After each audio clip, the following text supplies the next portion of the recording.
어떤 것도 끊지 못하는 하나님의 사랑을 기억하며 다시 한번 용기를 가지고 살아가길 원합니다. 오늘도 주시는 말씀으로 우리의 존재를 확인하는 하루 되길 원합니다. 다 함께 사도신경으로 우리의 신앙을 고백하겠습니다. 전능하사 천지를 만드신 하나님 아버지를 내가 믿사오며 그 외아들 우리 주 예수 그리스도를 믿사오니 이는 성령으로 잉태하사 동정녀 마리아에게 나시고 본디오 빌라도에게 고난을 받으사 십자가에 못 박혀 죽으시고 장사한 지 사흘 만에 죽은 자 가운데서 다시 살아나시며 하늘에 오르사 전능하신 하나님 우편에 앉아 계시다가 저리로서 산 자와 죽은 자를 심판하러 오시리라. 성령을 믿사오며 거룩한 공예와 성도가 서로 교통하는 것과 죄를 사하여 주시는 것과 몸이 다시 사는 것과 영원히 사는 것을 믿사옵나이다. 아멘.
오늘 우리가 함께 나눌 말씀은 야고보서 5장 13절에서 20절 말씀입니다.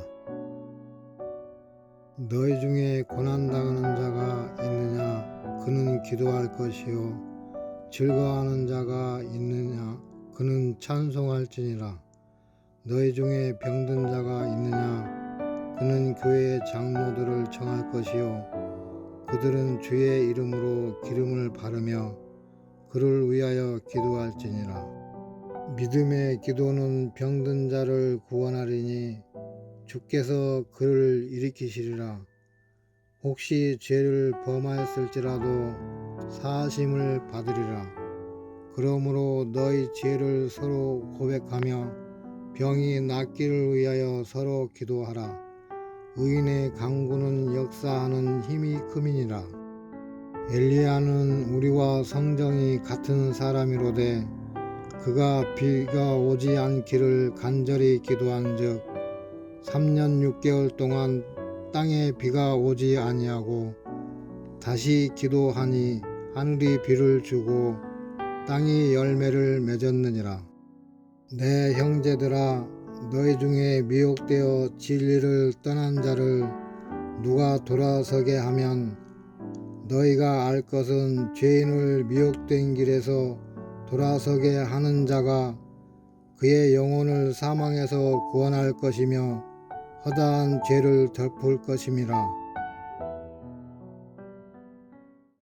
반갑습니다.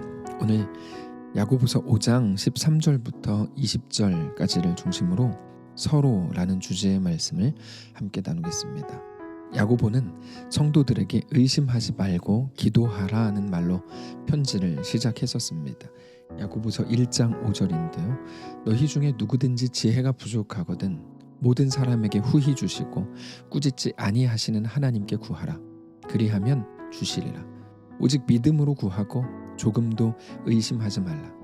의심하는 자는 마치 바람에 밀려 요동하는 바다 물결 같으니 이런 사람은 무엇이든지 주께 얻기를 생각하지 말라. 두 마음을 품어 모든 일에 정함이 없는 자로다. 자, 기도하라고 말씀을 하시죠. 기도하되 믿음으로 구하고 의심하지 말라. 그리고 나서 오늘 본문에서 끝부분 역시 기도에 대한 권면으로 마무리합니다. 13절입니다. 너희 중에 고난 당하는 자가 있느냐? 그는 기도할 것이요 즐거워하는 자가 있느냐? 그는 찬송할지니라. 자, 우리가 고난이라고 하면 그 속에서 기뻐해야 된다는 것을 이미 잘 알고 있습니다. 고난은 하나님을 모르는 세상이 우리를 똑같이 모른다고 하는 것입니다. 그렇기 때문에 결국 우리가 하나님과 같은 편이었다는 것이 증명되는 너무나 중요한 순간이 되는 거죠. 그래서 우리는 고난이 왔을 때 겉으로 보여지는 모든 슬픔과 힘겨움 속에서도 여전히 기뻐하고 즐거워할 수 있게 되는 겁니다. 그것을 마태복음 5장에서 예수님께서 이렇게 말씀을 하셨습니다. 나로 말미암아 너희를 욕하고 박해하고 거짓으로 너희를 거슬러 모든 악한 말을 할 때에는 너희에게 복이 있나니 기뻐하고 즐거워하라. 하늘에서 너희의 상이 큼이라. 너희 전에 있던 선지자들도 이같이 박해하였느니라. 우리가 결국 하나님과 같은 편이라는 것 때문에 우리는 우리에게 있는 고난이 가장 큰 명예요 영광인 것을 잘 알게 되는 것입니다. 뿐만 아니라 고난은 우리가 하나님과 같은 편이었다고 하는 단지 하나의 증거가 되면서 동시에 사실 우리에게 주어진 마땅한 길입니다. 그것을 로마서 8장에서 이렇게 말씀하십니다. 8장 17절입니다. 자녀이면 또한 상속자 곧 하나님의 상속자요 그리스도와 함께한 상속자니 우리가 그와 함께 영광을 받기 위하여 고난도 함께 받아야 할 것이니라. 우리가 하나님의 영광을 받기 위해서 고난도 함께 받아야 된다라고 말씀을 하신다는 거죠. 이거는 우리가 피할 수 있고 이왕이면 다홍치마라고 내가 영원히 죽어서도 구원을 받았지만 이 땅에서도 인간적인 성공도 하면 더 좋은 거 아니냐? 이런 식으로 말할 수 있는 그런 차원의 것이 아니라는 거죠. 반드시 거쳐갈 수밖에 없는 주어진 길이 고난이라는 겁니다. 근데 중요한 것은 이것입니다. 그러므로 모든 고난이 왔을 때 그거를 정말로 즐길 수 있는가 하는 거죠. 우리는 고난이 그 끝에 어떻게 이어지는 길인 줄 알아서 그 길이 하나님께로 가는 길이고 영광으로 가는 길인 것을 잘 알지만 그럼에도 불구하고 당장에는 너무 힘듭니다. 그래서 찾는 이가 없습니다. 그래서 좁은 길입니다. 그래서 야고보는 그 고난을 당할 때 기도하라고 말을 하는 겁니다. 13절입니다. 너희 중에 고난 당하는 자가 있느냐? 그는 기도할 것이요 즐거워하는 자가 있느냐? 그는 찬송할지니라. 자, 기도한다는 것은 하나님의 은혜를 구한다는 말입니다. 그리고 하나님의 은혜를 구한다는 것은 오직 하나님만 나의 소망이신 것을 안다는 말입니다. 그런데 이게 그 마음에 하나님이 없는 사람들과 성도의 가장 큰 차이입니다. 물론 그 마음에 하나님이 없는 사람들 속에도 이 고난이 빨리 끝나면 좋겠다라고 하는 원함이 있습니다. 그래서 그 원함의 마음을 가지고 이것도 해보고 저 사람도 찾아보고 도움을 요청하기도 합니다. 그런데 그 원함이 기도인 것은 아닙니다. 기도가 눈을 감고 두 손을 모으고 내가 원하는 것을 간절히 생각하거나 외치는 게 기도가 아닙니다. 기도는 하나님께 소망을 두는 겁니다. 어떤 행위를 말하는 것 이전에 내 소망이 하나님께, 오직 하나님께만 있음을 정직히 고백하는 겁니다. 그러면 고난 중에 기도하라는 건 어떤 의미일까요? 기도는 고난을 없애는 방법이 아니라 고난에 지지 않는 길이기 때문에 기도하라는 겁니다. 고난이 성도를 결국 영광으로 이끌 것을 알면서도 고난이 오면 생각보다 쉽게 무너집니다. 그래서 고난은 만만치 않은 일입니다. 그래서 우리는 고난이 왔을 때 기도해야 됩니다. 이 길 끝에 하나님이 우리를 만나 주실 것을 믿어야 하고 그것을 놓치지 말아야 하고 그렇게 우리를 붙드실 하나님을 고난 한가운데에서 여전히 신뢰하기를 소망해야 되는 것입니다. 이게 하나님을 믿지 않는 세상과 하나님을 믿는 성도의 가장 큰 차이인 것입니다. 고난이 왔을 때 하나님을 마음에 두지 않는 사람들은 고난이 사라지는 것에만 소망을 둔다면 성도는 그 속에서 여전히 신실하신 하나님을 바라보고 붙들게 되기를 간구하는 것입니다. 그러면서 이후의 말씀을 통해서 하나님이 그들에게 소망이 되신다는 것을 분명히 말씀을 하십니다. 15절입니다. 믿음의 기도는 병든 자를 구원하리니 주께서 그를 일으키시리라. 혹시 죄를 범하였을지라도 사하심을 받으리라. 자, 여기 특이한 것은 야고보가 지금 병과 구원을 연결하고 있다는 것입니다. 병든 자라도 구원하신다는 거죠. 그가 죄를 범한 결과 병든 거라고 해도 하나님께서는 그들의 죄를 사하신다는 겁니다. 병은 사람이 느낄 수 있는 가장 큰 고난 중에 하나일 겁니다. 그 속에서도 그러나 하나님께 간구할 때 하나님은 그를 붙드시는 거죠. 근데 사실 야고보가 말하는 야고보 전체에서의 기도의 가장 중요한 핵심은 서로에 있습니다. 16절입니다. 그러므로 너희 죄를 서로 고백하며 병이 낫기를 위하여 서로 기도하라. 의인의 간구는 역사하는 힘이 큼이니라.